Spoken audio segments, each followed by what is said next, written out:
always feel great after a run. I just feel sort of uplifted, and I think that if I feel good, then that's got to be good for the baby. I feel that really healthy, and I want that to translate into a healthy pregnancy, ultimately a healthy birth apparently, which is great. But also it de-stresses me. If I've got lots on my mind, I'll go out for a run and just feel great afterwards. Generally, women are quite often worried about continuing to run during pregnancy.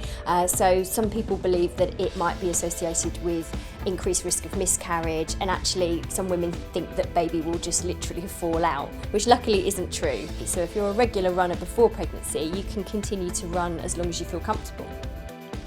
So there's really good evidence that running and exercise in general is beneficial during pregnancy. So it's really good for mum. It helps to keep fitness levels up, which can be really good for reducing some of the common discomforts that women have during pregnancy.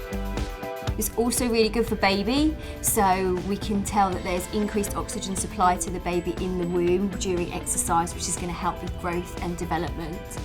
Also, generally women have less intervention during labour if they're physically active during their pregnancy, so that means they're less likely to have something like a C-section or have some kind of assisted delivery.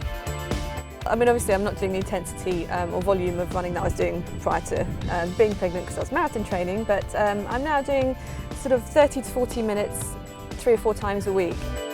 I think it's super important more from a sanity perspective, is because it was my place, so I didn't want to give it up unless I thought it was definitely detrimental because a doctor said you have a condition that you need to stop. But I was very lucky that I was never in that position, so why would I give it up? It's fantastic. Running doesn't cause miscarriages, which is what people had told me. You have to be really careful and you shouldn't run.